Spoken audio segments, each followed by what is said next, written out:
తూర్పుగోదావరి జిల్లా బలభద్రపురంలో క్యాన్సర్ వైద్య శిబిరాలు కొనసాగుతున్నాయి. ఈ వైద్య శిబిరాన్ని ఎమ్మెల్యే నల్లమిల్లి రామకృష్ణారెడ్డి సందర్శించారు. గ్రామంలో అందరికీ రక్త నమూనాలు సేకరించి పరీక్షలు చేస్తే పూర్తిగా ప్రజల్లో ఉన్నటువంటి అపోహలు తొలగిపోతాయని ఎమ్మెల్యే నల్లమిల్లి అన్నారు. ప్రజలు కూడా అపోహలకు పోకుండా వైద్య సహాయక చర్యలకు పూర్తిగా సహకరించాలని ఎమ్మెల్యే నల్లమిల్లి విజ్ఞప్తి చేశారు. బలభద్రపురంలో క్యాన్సర్ కారకాల పరిణామాలపై ఎమ్మెల్యే నల్లమిల్లి రామకృష్ణారెడ్డితో మా ప్రతినిధి శ్రీరామూర్తి ఫేస్ టు ఫేస్ ఇప్పుడు చూద్దాం.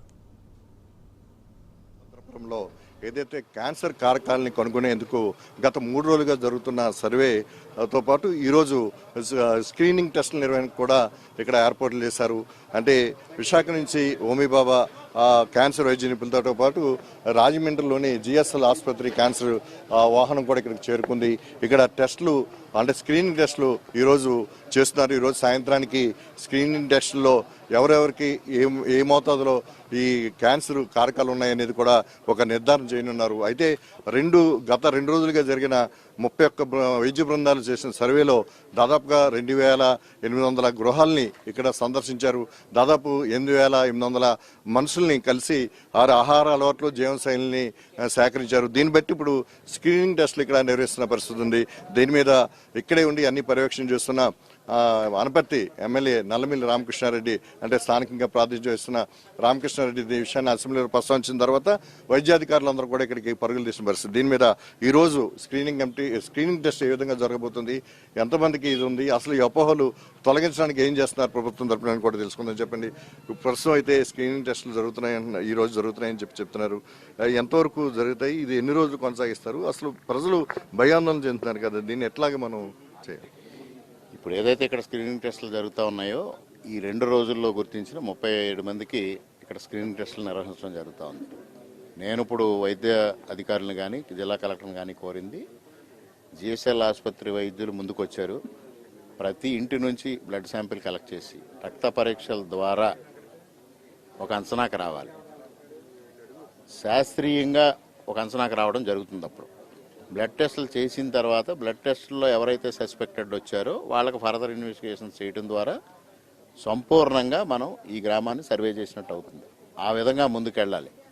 గత 2 రోజులుగా జరిగిన సర్వే ఒక ప్రాథమిక సర్వే మాత్రమే, ప్రాథమిక అంచనాకు రావడం మాత్రమే. సంపూర్ణంగా రావాలంటే శాస్త్రీయంగా జరగాలి. దానికి శాస్త్రీయంగా జరగాలంటే మొదటి మెట్టు బ్లడ్ శాంపిల్స్ జరగాలి. బ్లడ్ శాంపిల్స్ జరిగిన తర్వాత ప్రతి ఇంటి నుంచి బ్లడ్ శాంపిల్స్, ప్రతి వ్యక్తి నుంచి బ్లడ్ శాంపిల్స్ కలెక్ట్ చేస్తే దానిలో టు బీ సస్పెక్టెడ్ కేసెస్ రెండింటినీ కూడా ఫర్దర్ ఇన్వెస్టిగేషన్స్ చేస్తే అప్పుడు ఒక సంపూర్ణంగా రావడం, వారికి వైద్య సహాయం అందివ్వడం. అట్ ది సేమ్ టైం రెండో పక్క నుంచి మూల కారణం శోధించాలి. ఇక్కడ ఏదైతే రసాయనాల పరిశ్రమలు 2 ఉన్నాయో ఆ రెండింటిపైన ప్రజల్లో ఉన్న అపోహలను తొలగించాల్సిన బాధ్యత కూడా రాష్ట్ర ప్రభుత్వం పైన ఉంది. దానికి సంబంధించి ఇప్పటికే పొల్యూషన్ కంట్రోల్ బోర్డు చైర్మన్ గారి ఆదేశాలతో పొల్యూషన్ కంట్రోల్ బోర్డు అధికారులు వచ్చారు. అదేవిధంగా పూణే నుంచి నేషనల్ ఇన్స్టిట్యూట్ నుంచి కూడా సైంటిస్టులు వస్తూ ఉన్నారు. వీళ్ళు సమగ్రమైన విశ్లేషణ చేసిన తర్వాత మూల కారణం శోధించి దాన్ని నిరోధించడం ద్వారా ఈ గ్రామస్తులకు ఉపశమనం కలిగించాలి. అంటే ఈ శిబిరాలు అప్పటి వరకు కొనసాగించాలంటున్నారా? అసలు 3 రోజుల నుంచి శిబిరం నడుస్తుంది, ఇంకా ఎన్ని రోజుల వరకు దీన్ని ఉంచాలి ఇక్కడ అని చెప్తున్నారు. ప్రజల్లో దీన్ని అవగాహన కలిగించడానికి ఎట్లాంటి ప్రజలు కూడా కోఆపరేట్ చేయాలి కదా? ప్రజలు కూడా సహాయ నిరాకరణ ఉంది. ఎందువలనంటే అనేక సమస్యలు వాళ్ళు మానసికంగా ఇబ్బంది పడుతూ ఉన్నారు. ఇదేదైనా ఫర్దర్గా గ్రామంలో ఈ విధమైన వ్యాధి ఉంది అని అంటే అది ఇతర గ్రామాల వాళ్ళు కానీ వీళ్ళు కానీ చిన్న చూపు చూస్తారని, లేదా పెళ్లి సంబంధాల విషయంలో కొంత అడ్డంకులు ఏర్పడతాయి అనేది ఒక అభిప్రాయం ఉంది. నేను గ్రామస్తులకు విజ్ఞప్తి చేసేది ఏంటంటే, ఒకవేళ క్యాన్సర్ అనేది కానీ ఇతర వ్యాధులు కానీ ఎక్కువగా ఉంటే దాన్ని నివారణ చేయడం ప్రథమ కర్తవ్యం. ఒకవేళ ఈ స్క్రీనింగ్ టెస్టుల ద్వారా ఈ గ్రామంలో పెద్దగా ఈ వ్యాధి ప్రబలలేదు అనేది నిర్ధారణ అయితే అంతకన్నా సంతోషించేది విషయం గ్రామస్తులకు ఉండదు. ఎందుకంటే నిన్నటి రోజున నేను ఒక పెట్రోల్ పంపు దగ్గర ఆగితే అక్కడ పెట్రోల్ కొట్టే ఒక మహిళ మా గ్రామంలో చాలా ఎక్కువ క్యాన్సర్ ఉందండి, దాని మీద దృష్టి సారించండి అని కోరింది. ఆ విధమైన అభిప్రాయం ప్రజల్లో ఉంది. ఇక్కడ ఒక సంపూర్ణమైన అవగాహన కలిగించడం ద్వారా ఉంటే వారి వ్యాధిని నివారణ చేయడం, అట్ ది సేమ్ టైము మూల కారణం కనుగొని దీన్ని నిరోధించడం. లేని పక్షంలో గ్రామస్తులకి ఒక సమగ్రమైన నివేదిక ఇవ్వగలుగుతాం. ఏదైనా గ్రామస్తుల మేలు కోసమే చేస్తా ఉన్నాం. గ్రామస్తులు సహకరించమని కోరుతా ఉన్నాం. అంటే ఇంతమంది ఈ రక్త పరీక్షలు అంటే చేయడానికి నమూనాలు సేకరించడం కోసం అంటే మన వైద్య బృందానికి సాధ్యం అవుతుందా? ఎలా చేస్తారు? ఎలా చేయాలి? ఏదైతే నిన్న టీమ్స్ ఉన్నాయో ఈ టీమ్స్ ప్రతి ఇంటికి వెళ్ళి బ్లడ్ శాంపిల్ కలెక్ట్ చేయడం అనేది పెద్ద విషయం కాదు. 2 రోజుల్లో బ్లడ్ శాంపిల్ కలెక్ట్ చేస్తారు. వచ్చిన శాంపిల్ నల్లా ఇక్కడ టెస్ట్ చేయడానికి జిఎస్ఎల్ టీం రెడీగా ఉంది. అంటే ఇప్పుడు వీరిలో అంటే 32 మందిలో కారకులు అన్నారు అనుమానిత లక్షణాలు ఉన్నాయనుకున్నాను. ఇవి కొన్ని డెఫినెట్గా క్యాన్సర్ ఉందనేది ఉంది, కొన్ని సస్పెక్టెడ్ ఉన్నాయి. అన్నీ ఇప్పుడు స్క్రీన్ చేయడం ద్వారా దాన్ని ఉందా లేదా అనేది నిర్ధారణ చేయడం జరుగుతుంది. అంటే ఇప్పుడు ఈ భూగర్భ జలాల్లోకి రసాయనిక ఇండస్ట్రీస్కి సంబంధించిన ఏదైతే కలుషిత వాటర్ ఉందో అది వెళ్ళిపోవడం వల్ల వాటర్ కలుషితం అవుతుందని భావిస్తున్నారు. ఇప్పుడు పొల్యూషన్ కంట్రోల్ బోర్డు వాళ్ళు మీరు ఏం డిమాండ్ చేయబోతున్నారు?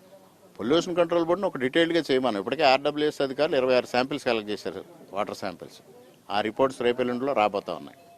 అదేవిధంగా పొల్యూషన్ కంట్రోల్ బోర్డు అధికారులు ఎయిర్ శాంపిల్స్ కలెక్ట్ చేయాలి, వాటర్ శాంపిల్స్ కలెక్ట్ చేయాలి. అదేవిధంగా ఇండస్ట్రీ ఏదైతే వాళ్ళకి ఇచ్చిన norms, pollution control board norms follow అవుతున్నారా లేదా అనేది వెరిఫై చేయాలి. దానిపైన సమగ్రంగా విచారణ చేసి నివేదిక ఇవ్వబోతా ఉన్నారు. అంటే ఒకవేళ క్యాన్సర్ అంటే ఎన్ని కారకాలు అంటే ఒకటే క్యాన్సర్ అంటే ఒకటే కదా కాకుండా 4-5 రకాలుగా క్యాన్సర్ వచ్చే అవకాశం ఉంది. అంటే ఏది ఎక్కువగా ఉందని చెప్పేసి ఏదైనా బ్రెస్ట్ క్యాన్సర్ ఎక్కువ ఉన్నది అనేది ఒక ప్రాథమిక నిర్ధారణకు వచ్చారు. కానీ అన్ని రకాల క్యాన్సర్స్ కనిపిస్తున్నాయి. బ్రెస్ట్ ఉంది, సర్వైకల్ ఉంది, నోసు నాజులు కూడా ఉంది. ఈ విధంగా రకరకాలుగా ఉన్నాయి. ఇప్పుడు వీళ్ళకి ప్రభుత్వం తరపున అందరూ ముందుకు వచ్చారు అనుకోండి, డౌట్ లేకుండా వాళ్ళకి వైద్యం చేయించడానికి మీరు ఎలాంటి భరోసా ఇస్తారు? ఇప్పుడు హోమీ బాబా క్యాన్సర్ ఇన్స్టిట్యూట్ ద్వారా ఉచితంగా వాళ్ళకి ట్రీట్మెంట్ ఇవ్వడానికి ప్రభుత్వం సిద్ధంగా ఉంది. వీళ్ళందరినీ హోమీ బాబా ఇన్స్టిట్యూట్కి తీసుకెళ్ళడానికి కూడా ఇక్కడ నుంచి బస్సు ఏర్పాటు చేసి తీసుకెళ్లి వాళ్ళని వైద్య పరీక్షలు చేయించి తీసుకురావడానికి ప్రభుత్వం సంసిద్ధత వ్యక్తం చేస్తుంది. అంత దూరం వెళ్ళే వాళ్ళకి స్వతంత్రాలో కూడా వైద్యం అందించే విధానంలో మేము మాట్లాడుతూ ఉన్నాం. ఒకవేళ వీరు అది కాకుండా బయటికి వెళ్ళి వైద్యం చేయించుకుని ఎవరైనా ఆర్థికంగా పెద్ద ఎత్తున ఇబ్బంది పడుతున్నారు అంటే సీఎం రిలీఫ్ ఫండ్ ద్వారా కూడా వాళ్ళకు ఉపశమనం కలిగిస్తాం. ఇది ఎమ్మెల్యే రామకృష్ణారెడ్డి గారు చెప్తున్నది. ఏదైతే ఊరిలో అపోహ పడుతున్నారో ప్రజలు ఆ అపోహని తొలగించాలి. క్యాన్సర్కి సంబంధించి మొత్తం పూర్తిగా కారకాల నిర్ధారణ కావాలంటే మొత్తం ఊర్లో ఉన్న వారందరికీ కూడా ఇంటింటికి తిరిగి అందరికీ కూడా రక్త నమూనాలు సేకరించి పరీక్షలు చేయాలి. ఆ పరీక్షలు చేసినప్పుడే ఈ ఊర్లో క్యాన్సర్ లక్షణాలు కారకాలు ఉన్నాయా లేవనేది తేలుతుంది. అప్పుడే ఎంతమంది ఉన్నారనేది కూడా తేలుతుంది.